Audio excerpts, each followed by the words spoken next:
오늘은 욥기 13장 말씀 보겠습니다. 우리 다 함께 자리에 일어나서 욥기 13장 말씀 한 마음으로 한 목소리로 봉독하도록 하겠습니다. 욥기 13장 1절부터 시작. 나의 눈이 이것을 다 보았고 나의 귀가 이것을 듣고 깨달았느니라. 너희 아는 것을 나도 아노니 너희만 못하지 않느니라. 참으로 나는 전능자에게 말씀하려 하며 하나님과 변론하려 하노라. 너희는 거짓말을 지어내는 자요 다 쓸모없는 의원이니라. 너희가 참으로 잠잠하면 그것이 너희의 지혜일 것이라. 너희는 나의 변론을 들으며 내 입술의 변명을 들어보라. 너희가 하나님을 위하여 불의를 말하려느냐 그를 위하여 속임을 말하려느냐.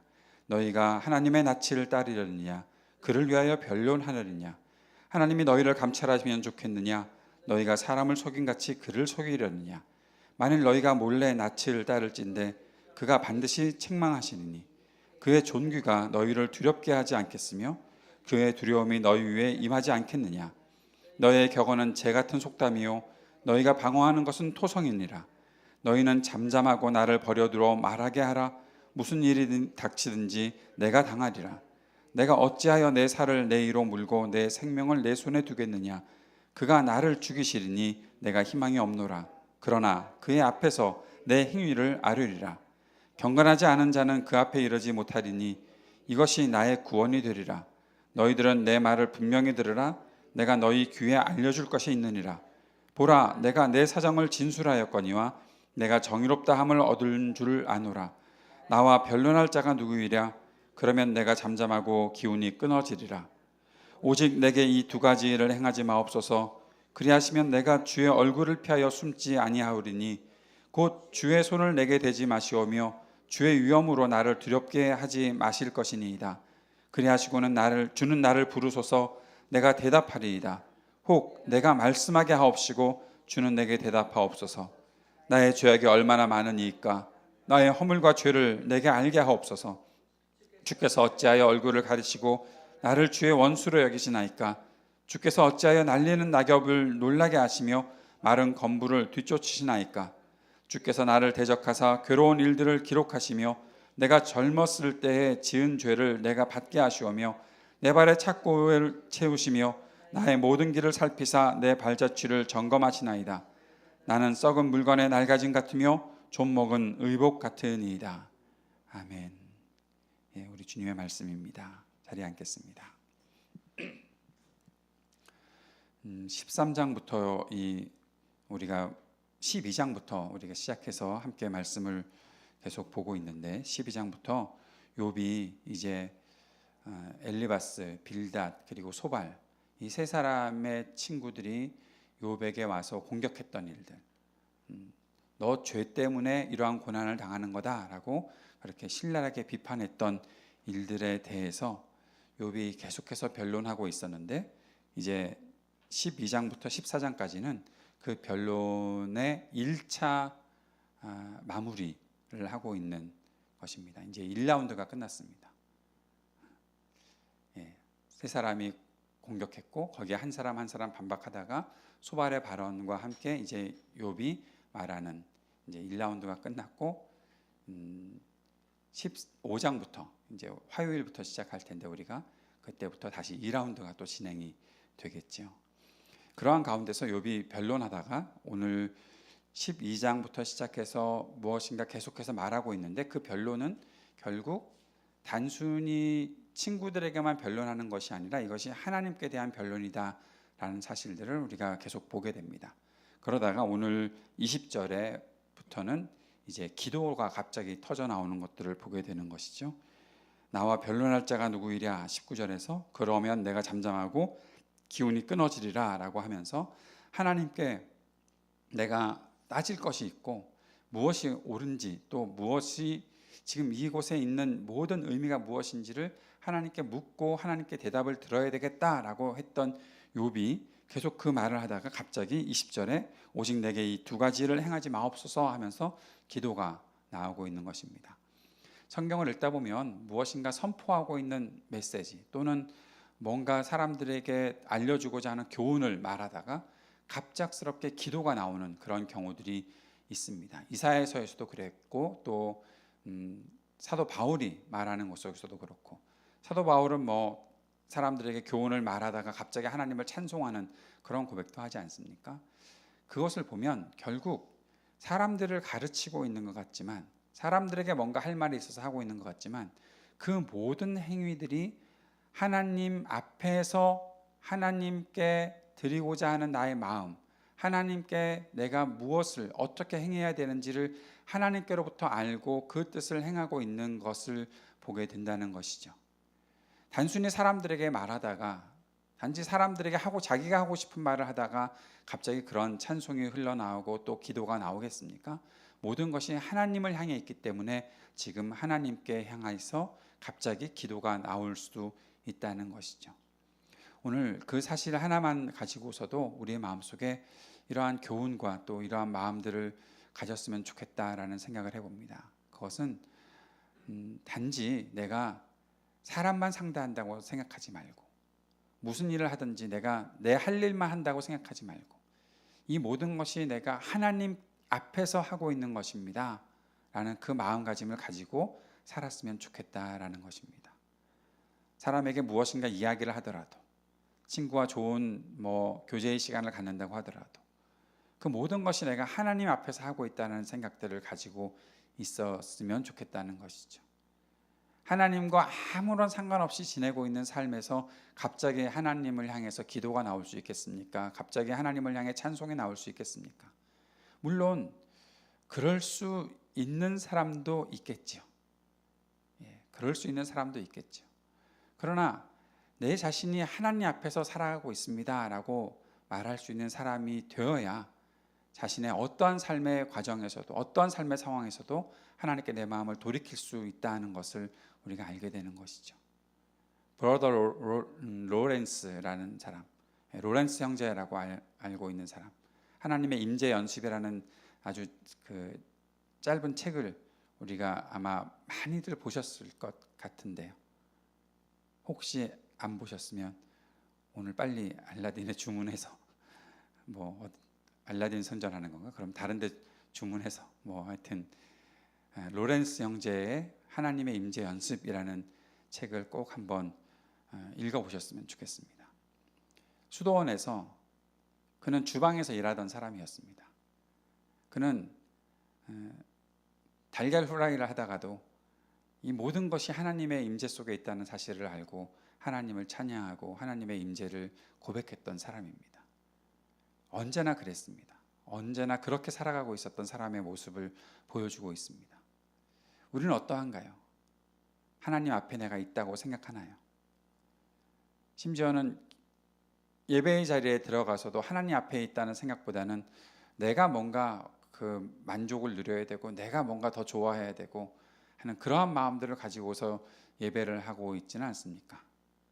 심지어 설교의 자리에 서서도 저도 두려움과 떨림으로 말씀드리는 거지만, 설교를 하면서도 내가 하나님 앞에 있다는 생각을 하지 않고 그저 내가 할 일을 한다, 또는 내가 좀 더 뭔가 잘 보여야 되겠다, 그런 생각만 가지고서 그 자리에서 말씀을 전하고 있다면 얼마나 헛된 일을 하고 있는 것일까요? 제가 예전에도 말씀드렸잖아요. 열심히 큐티했다니까요. 사람들에게 잘 보이려고. 하나님이 저에게 물으시더라고요. 너 뭐 하냐고. 말씀 묵상이 하나님과 함께 교제하는 것인데 하나님은 멍하니 보고만 계시는 것 같고, 또 쟤는 도대체 뭐 하는 건가 싶은 생각이 들고, 나는 내가 열심히 내 할 일만 하고 있고, 하나님 앞에서 하는 것이 아니잖아요. 심지어 기도의 자리에서도 그렇습니다. 내가 막 열심을 내서 기도를 합니다. 내가 내 열심을 가지고서 뭔가를 하고 있습니다. 하나님과는 상관없습니다. 그저 내가 하고 싶은 일을 하고 있습니다. 근데 그게 기도냐고요? 내가 하고 싶은 말 하고 내가 원하는 거 하고 그게 기도냐고요? 하나님께서 말씀하시려고 하면 자리 툭툭 털고 일어나는, 나 기도할 거 다 했으니까 난 일어나는, 하나님은 잠깐만 내가 너한테 할 말이 있는데 왜 너는 나한테 말만 하고 가냐? 내 말은 왜 듣지 않느냐? 그렇게 하나님은 말씀하시지 않을까요? 우리는 너무 바쁘게 너무 내 것만 생각하고 살아가고 있는 것은 아닐까요? 하나님 앞에 기도했으면, 하나님께 내가 뭔가 말을 했으면 하나님의 말도 들어야지. 하나님께서 내가 또 말씀하셨으면 거기에 대해서 나도 하나님께 반응을 해야죠. 하나님과의 소통과 하나님과의 교제, 하나님과 친밀한 삶을 살아가는 것, 그 속에서 내 할 일도 하나님 앞에서 하고 내가 할 말도 하나님 앞에서 하는 것이고, 모든 내 일상에서 하나님 앞에서 지내는 것이 있어야 그때 기도도 나올 수 있는 것이고, 그때 찬송도 나올 수 있는 것이고, 그때 예배의 삶이 되는 것 아닐까요?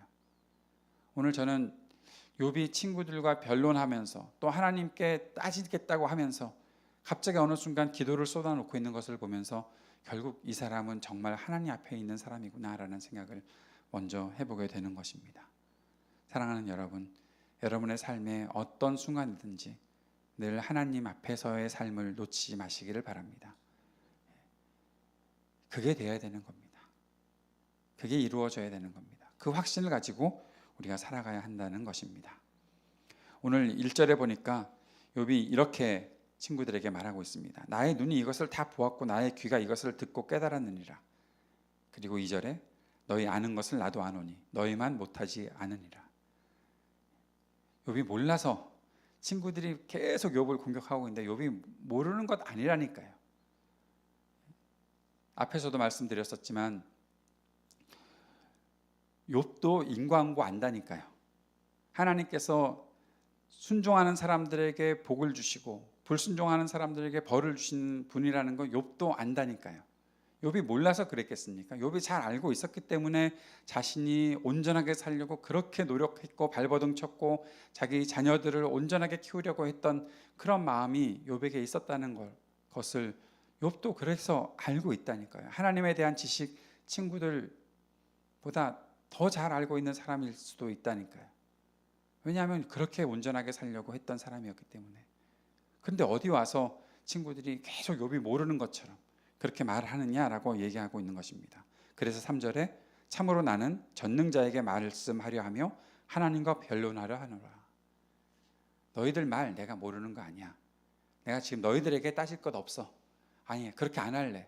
나는 하나님께 지금 따져볼 거야 라고 얘기하고 있습니다. 그러면서 4절부터의 말씀을 우리가 굉장히 주의 있게 봐야 합니다. 너희는 거짓말을 지어내는 자요 다 쓸모없는 의원이다.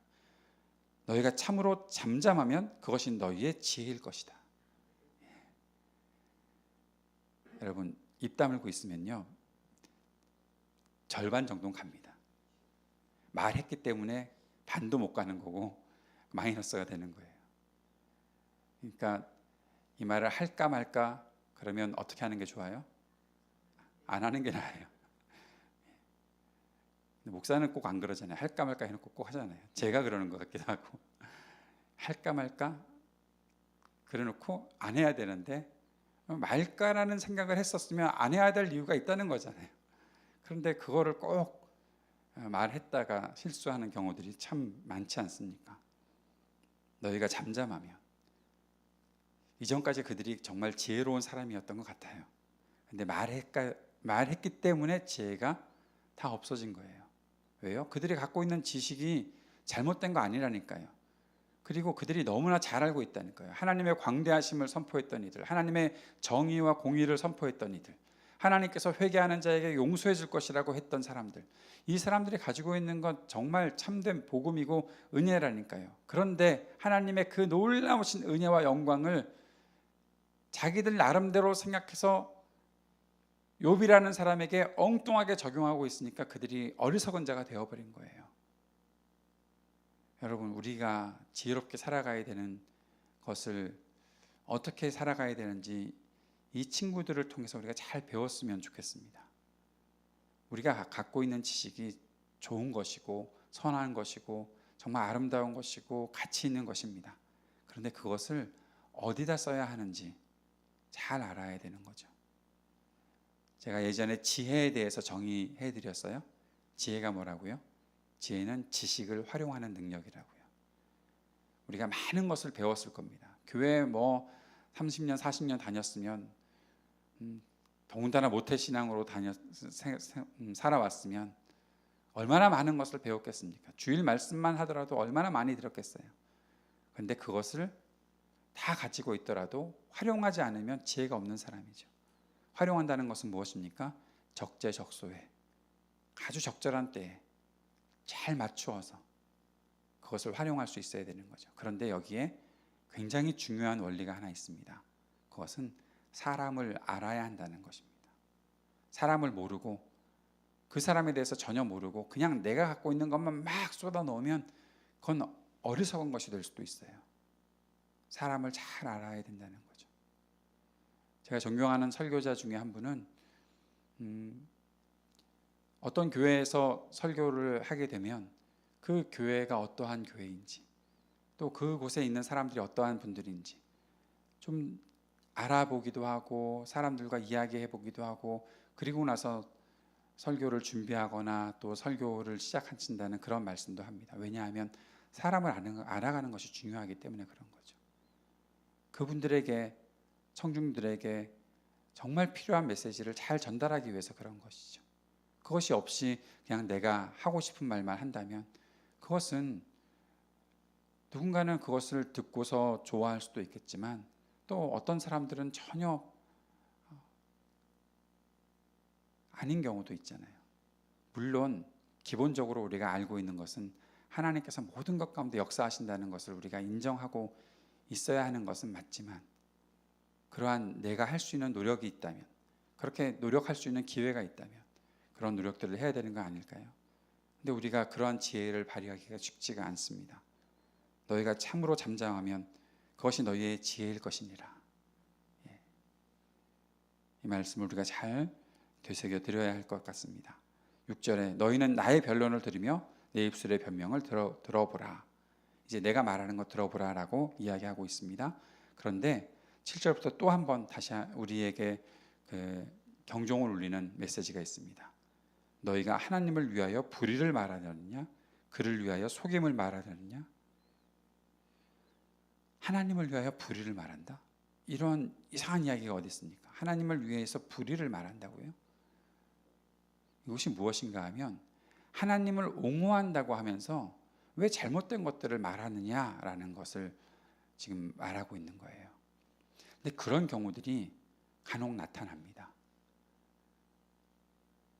하나님의 이름을 걸고 말을 하는데 그 자체가 잘못된 것임을 모르고 그저 자기는 하나님의 뜻을 전한다고 그렇게 큰 소리 치는 사람들을 보게 된다는 것이죠. 여러분, 성경책 들고 다니지만 그리고 밖에 나가서 큰 소리로 복음을 전하고 있지만 복음을 전한다고 생각하고 있지만 그러나 그 사람들이 하는 말 속에 잘못된 것이 있다면 바로 잡아야 되거든요. 근데 그것을 바로 잡을 생각은 없어요. 왜 그런 일이 생길까요? 첫째는 분별하지 못해서 그런 겁니다.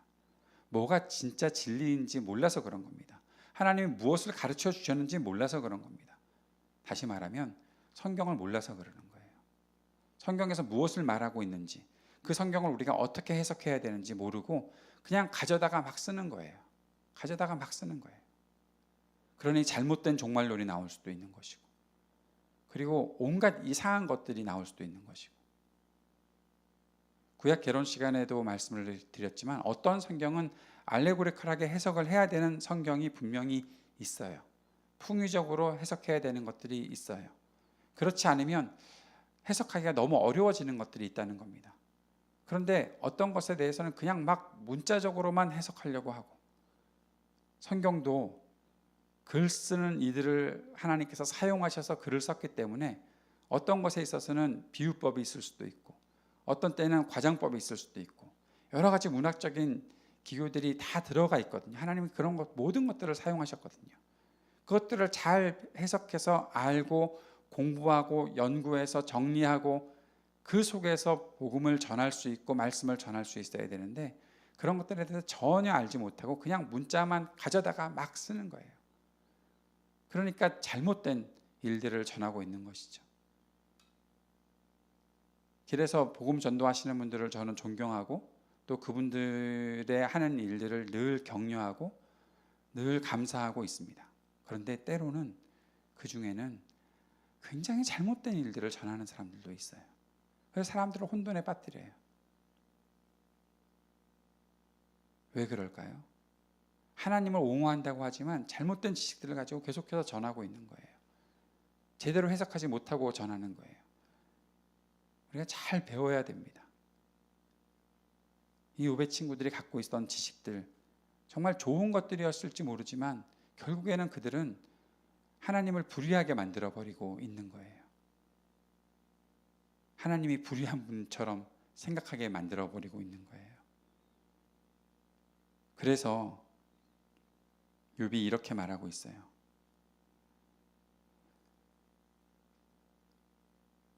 잘못된 일이라고. 욥은 자신도 계속해서 돌아보고 있잖아요. 내가 무슨 잘못을 저질렀는지.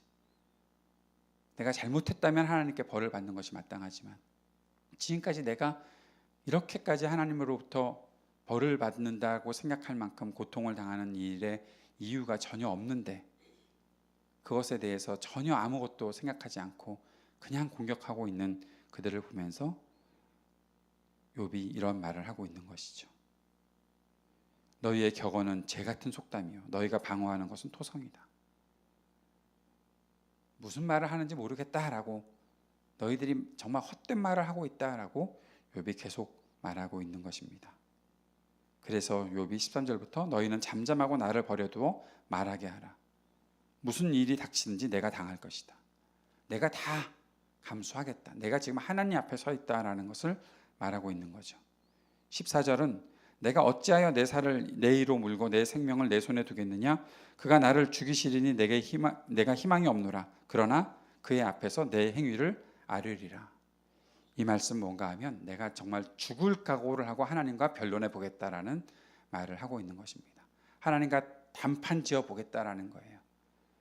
사랑하는 여러분 중에 누가 하나님과 단판 지어서 살아남을 수 있겠습니까? 저도 마찬가지고, 누가 하나님과 단판 짓는다 하면 이길 자신 우리는 없잖아요.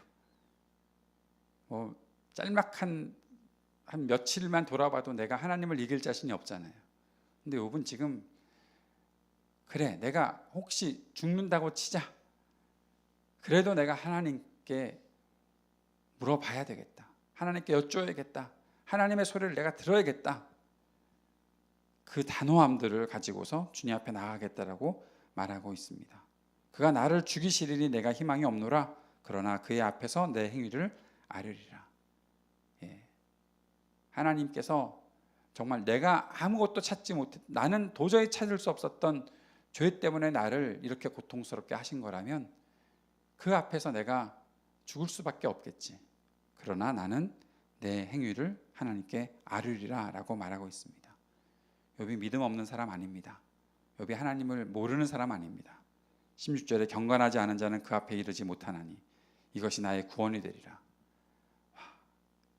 얼마나 그 당당한 고백입니까? 경건하지 않은 사람은 하나님 앞에 이르지 못할 텐데 나는 경건하게 살았기 때문에 분명히 이것이 나의 구원이 될 것이다 라고 말하고 있는 겁니다. 그래서 내가 지금 말하는 것들을 너희들은 잘 들어보라 라고 말하고 있는 것이죠. 그러다가 갑자기 기도가 터져 나오는 거죠. 하나님 앞에 서 있었던 욥이 하나님께 기도하고 있는 장면이 20절부터 나오고 있습니다. 욥이 간절히 구하는 것이 두 가지가 있다고 말합니다. 오직 내게 이 두 가지를 행하지 마옵소서. 그리하시면 내가 주의 얼굴을 피하여 숨지 아니하오리니 첫째는 곧 주의 손을 내게 대지 마시오며. 주님의 손을 내게 대시면, 지금 내가 어마어마하게 고통을 당했거든요. 내가 너무 아프거든요. 그러니까 제발 주님이 나에게 손을 대는 일만은 하지 말아 주십시오. 여기까지 당한 것도 내가 너무 힘이 듭니다. 내게 손을 대지 마십시오. 그리고 주의 위엄으로 나를 두렵게 하지 마실 것이니이다. 주의 그 위엄이 나타나서 내가 또 이렇게 쪼그라들게 만드는 그런 일들 좀 하지 말아 주십시오. 그런 거 있잖아요. 아버지가 아들을 불러서 대화 좀 하자. 그러면 아버지가 대화를 들어야 돼. 이야기를 해야 되는데 데려다 놓고 내가 네 아빠다 그러면서 내가 네 아버지다 라고 얘기하면서 온갖 위험을 다 해놓고 몽둥이 하나 큰 거 갖다 놓고 대화 좀 하자 그러면 대화가 됩니까? 딸들이시라 잘 모르시나? 엄마가 그럼 딸들을 데려다 놓고 그런 거 있잖아요. 대화가 필요하다. 부모와 자녀 간의 대화가 필요하다 해놓고 부모가 자기의 위험을 다 갖춰놓고 딱 좌정하고 앉아서 옆에는 아주 큰 매를 하나 들어놓고 솔직하게 말해봐. 우리가 대화를 할 시간이다. 그러면 거기서 제대로 대화하는 자녀가 있습니까? 대화를 안 하시는구나. 처음부터 이제까지 대화를 안 하셨죠. 대화하려면 부모의 입장에서 자녀들과 대화하려면 자녀의 입장이 되어줘야죠.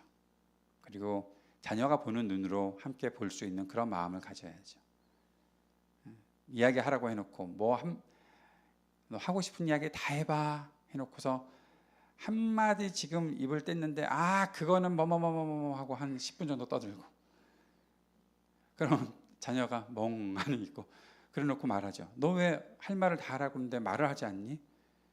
그렇게 말하고 그래서 또 애가 무슨 얘기를 하려고 하면 한마디 뗐는데 또 거기에 대해서 쫙 또 얘기 한 30분 이야기해 놓고 대화하자고 그랬는데 너는 왜 말을 안 하니?